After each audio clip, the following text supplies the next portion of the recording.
고학년들은 이제 머리가 좀 컸잖아요. 그래서 자기 주장도 좀 강해지고 이제 사춘기하고 좀 이렇게 맞물려 가면서 엄마가 이제 이전에 했던 대로 엄마 의지대로만 끌고 가기가 굉장히 어려워지는 시기가 와요.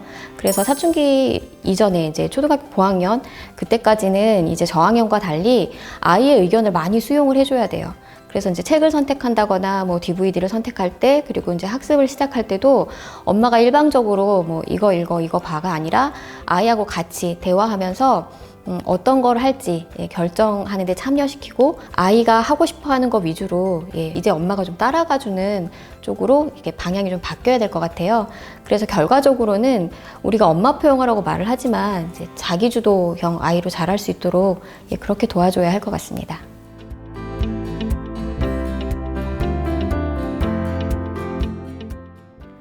저학년 때는 낮은 단계 책을 아까 많이 읽으라고 했었잖아요. 이제 고학년이 되면 이제 레벨이 올라가야죠. 언제까지나 이제 낮은 단계 책만 읽을 수 없기 때문에 이제 긴 호흡의 책, 그리고 좀 더 지식을 주는 책이라든지 이제 단편적인 게 아니라 좀 생각을 요하는 그런 책들까지 좀 읽어 나가기 시작해야 되거든요.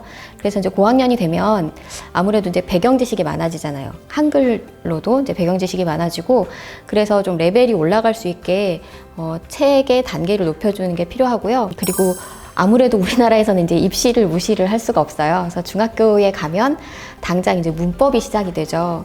그러면서 엄마 포용을 했던 아이들은 주로 이제 의사소통 중심의 영어를 했었단 말이에요. 중학교에 올라가면 바로 이제 문법으로 들어가기 때문에 적어도 6학년에는 이제 문법과 관련된 교재를 한두 권 정도 풀어보고 갈 수 있도록 그렇게 좀 도와주시는 게 필요합니다. 문법 같은 경우에는 이제 학원으로 또 보내야 되는 게 아닐까라고 생각을 하시는데요.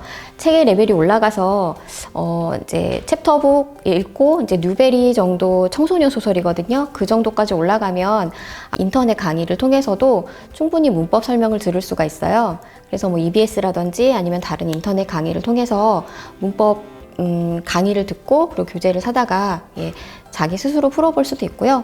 아니면은 간단하게 엄마가 먼저 듣고 설명을 해주시는 방법도 있어요.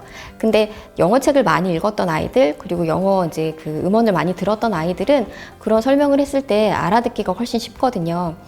왜냐하면 이게 우리가 어렸을 때 배웠던 것처럼 그냥 어떤 공식을 외우는 게 아니라 이미 자기가 많이 들었고 말해봤던 거에 이름만 붙여주는 거거든요. 그러니까 네가 이미 쓰고 있는 그것이 관계대명사야, 네가 이미 쓰고 있는 그것이 투부정사야 라고 알려주는 거기 때문에 아이들이 받아들일 때도 그냥 완전히 그냥 외우기만 해서 받아들이는 게 아니라 이해하면서 받아들일 수가 있거든요. 그래서 고학년 때는 책을 많이 읽고 그리고 문법 교재를 한번 보고, 그렇게 중학교를 넘어가면 이제 중학교 과정도 큰 문제가 없을 겁니다. 독해도 마찬가지예요. 독해도 여태까지 책을 읽어왔던 아이들이 독해서를 풀 때는 그렇게 큰 어려움을 느끼지 않아요.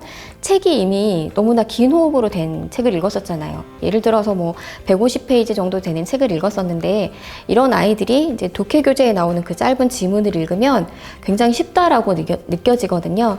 이제 고학년 같은 경우에는 독해집을 풀면서 거기에 나오는 단어라든지 아니면 이제 그 문장 같은 것들을 조금 더 꼼꼼하게 볼 수가 있어요. 이제 책을 읽기만 한 경우에는 우리가 일일이 단어를 다 찾아보거나 이러지 않거든요. 조금 이해가 안 되는 부분도 그냥 전체적인 맥락이 이해가 되면 그냥 넘어가고 하는데요. 이제 고학년, 5학년, 6학년 정도가 되면 간단한 독해집을 사서 이제 좀 꼼꼼하게 단어도 좀 찾아보고 뜻도 생각해보고 그러면서 좀 중학교를 가기 위한 대비용으로 활용하시는 게 좋을 것 같아요.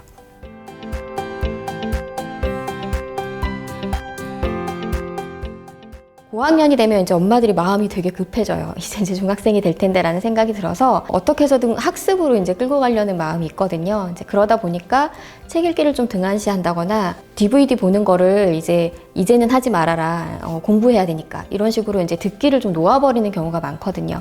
근데 막상 아이가 중학교, 고등학교를 가게 되면 듣기를 할 시간이 없어요. 그래서 6학년까지 어떻게 보면 이제 중학교 1학년까지가 들을 수 있는 거의 유일한 기간이라고 생각을 하셔야 되거든요. 근데 저학년까지는 사실은 조금 이제 유치한 수준의 것들을 많이 들었다면 고학년에 듣는 그 오디오북이나 이제 DVD 같은 것들은 조금 더 이제 수준이 높은 것들이잖아요. 그래서 이제 좀 제대로 된 영어를 듣는구나 싶을 때 이제 공부해야 되니까 하고 끊어버리면 여태까지 해왔던 게 좀 무의미해질 수가 있어요. 그래서 6학년까지는 적어도 하루에 1시간 정도는 아이가 꾸준하게 들을 수 있도록 해주시는 게 필요하고요. 아까 저학년 때는 자신감이 필요하다 그랬잖아요. 근데 고학년은 사춘기가 시작되고 이러면서 자존감을 깎지 않는 게 굉장히 중요해요.